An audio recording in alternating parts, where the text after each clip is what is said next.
இன்றே டவுன்லோட் செய்து உங்கள் ஃபேவரட் ஷோக்களை என்ஜாய் பண்ணுங்க. போர்ட் மீட்டிங்ல ஷேர் ஹோல்டர்ஸ் எல்லாருமே ரொம்ப ஹார்ஷா பேசிட்டாங்க. எல்லாரும் ஷேரை உடனே ரிட்டர்ன் பண்ணுன்னு ஒத்த கால நிக்க ஆரம்பிச்சிட்டாங்க.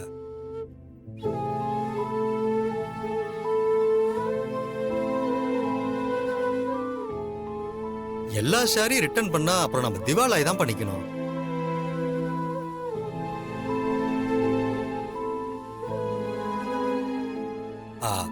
அப்புறம் அப்படி இப்படின்னு காலில் உழுவாத குறையா அவங்க கிட்ட பேசி கன்வின்ஸ் பண்ணிட்டேன். ஆனாலும் பிரபு எங்ககிட்ட கேட்காம முடிவெடுத்தது ரொம்ப தப்பு. இப்ப எல்லாரும் பிரபு மன்னிப்பு கேட்கணும்னு அடம் பிடிக்கிறாங்க.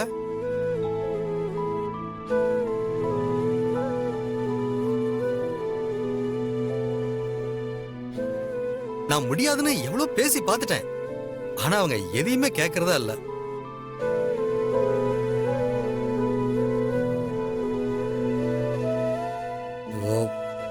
இப்ப வேற வழியே இல்ல பிரபு.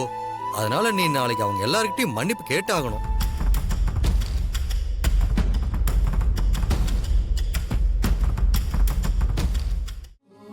சரிங்க சித்தப்பா, நாளைக்கு திரும்ப மீட்டிங் அரேஞ்ச் பண்ணுங்க. நான் எல்லாருக்கிட்டையும் நாளைக்கு சாரி கேட்குறேன். சரிப்பா. ம்.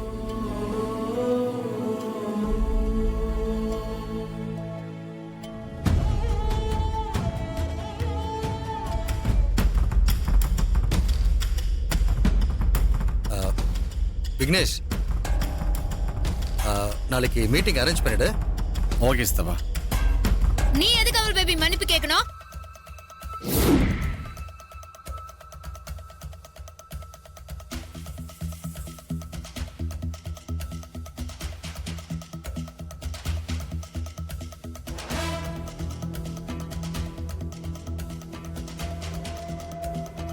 தப்பு பண்ணது நான், நீ எதுக்கு மன்னிப்பு கேட்கணும்? என்னது, இந்த ப்ராஜெக்ட நீ நிறுத்தினியா? ஆமா, அந்த ஃபேக்டரி அந்த ஊருக்குள்ள வந்தா அந்த ஊருக்கு நல்லது இல்லைன்னு தெரிஞ்சு நான் தான் அந்த ஊர்க்காரங்களை கூப்பிட்டு கோர்ட்ல ஸ்டே ஆர்டர் வாங்க வச்சேன்.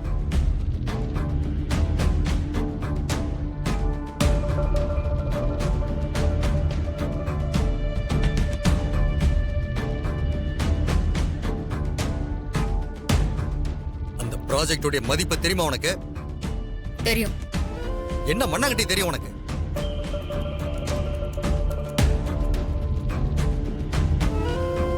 பேனரை பிடிச்சி 10 ரூபா 20 ரூபா சம்பாரிச்சிட்டு இருந்த உனக்கு எப்படி இந்த ப்ராஜெக்டோட மதிப்பு தெரியும்? பிறந்தது பிச்சைக்கார குடும்பத்துல, வளர்ந்தது குப்பத்துல. சித்தப்பா,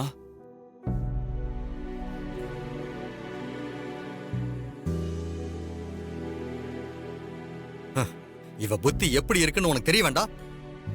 இவளை எதுக்கு பாங்க கூட்டிட்டு போன? என்ன பத்தி எது வேணாலும் பேசுங்க, என் குடும்பத்தை பத்தியோ இல்ல என் குப்பத்தை பத்தியோ எதுவுமே பேசாதீங்க. கோடி கணக்குல லாஸ் உண்டு பண்ணிட்டு திமிரா வர பேசுற நீ.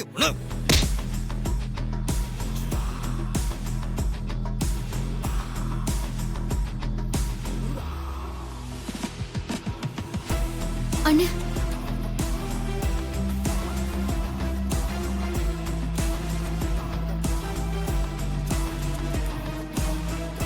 கைய விடு பிரபு. என்ன அடிச்சிங்கன்னு நான் எதுவுமே சொல்லல. ஆனா என் ஒய்ஃப் அடிக்கிறதுக்கு இங்க யாருக்குமே உரிமை இல்லை. எப்படி பேசிட்டு போறான் பாருங்க நீ.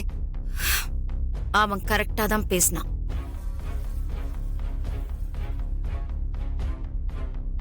ஒரு பொண்ண கை நீட்டி அடிக்கிறதே தப்பு. அதுவும் வீட்டுக்கு வாழ வந்த பொண்ண புருஷன் அடிக்கிறதே தப்பு. நீங்க அடிக்க போனது ரொம்ப தப்பு தம்பி.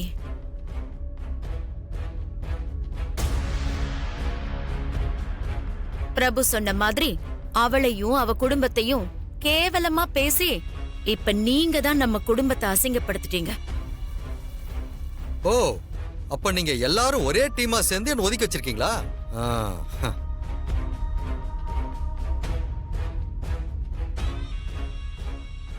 அண்ணன் வரட்டும், இதுக்கெல்லாம் ஒரு முடிவு கட்டுறேன்.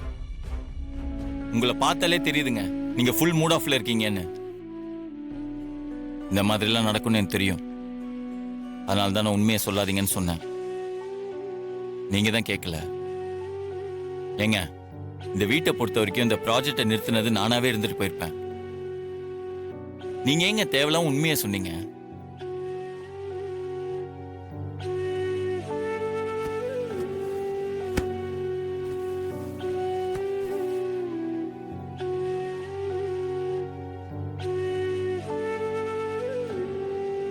சாரி அமல் பேபி, இந்த பிரச்சனைக்கு நான் தான் காரணமாவே இருந்தாலும் நீ என்னை எங்கேயுமே விட்டு கொடுக்கல. நீ என் மேல வச்சுக்கிற அன்பை புரிஞ்சுக்கிறதுக்கு எனக்கு இது ஒரு வாய்ப்பா கிடைச்சிக்குதேன்னு நினைச்சு நான் சந்தோஷம் தான் படுறேன். ஆனா நடந்ததை நினைச்சு நீ கவலைப்படாத. என்னால வந்த பிரச்சனைய நானே சரி செய்றேன். நீ கவலைப்படாம தூங்கு.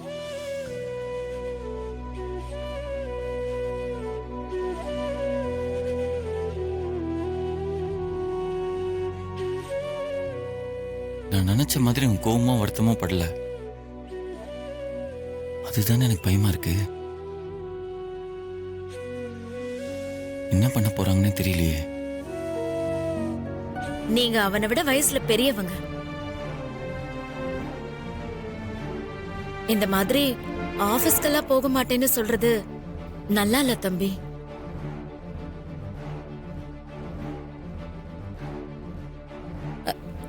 அவன் மேல ஏதாவது தப்புன்னா அவனை எப்ப வேணாலும் கண்டிக்கிற உரிமை உங்களுக்கு இருக்கு. உங்க மகனை கண்டிக்க நான் யாருங்க?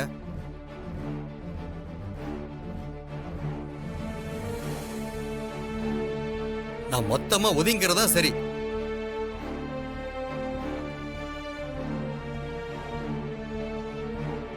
என்ன உங்க மகன் எங்க மகன்னு பிரிச்சு பேசுறீங்க?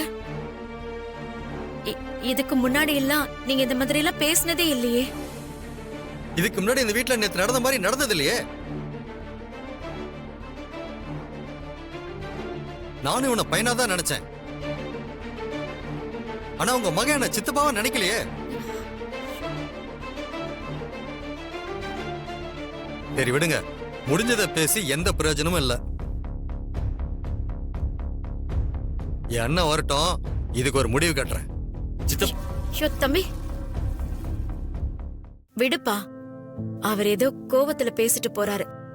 2 நாள்ல அவர் கோவம் எல்லாம் சரியா போயிடும். நீ எதையும் மனசுல நினைச்சுக்காத. ஆபீஸ்க்கு கிளம்புற வழிய பாரு. போ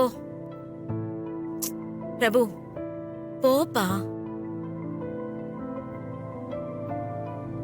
சரிம்மா. ம்.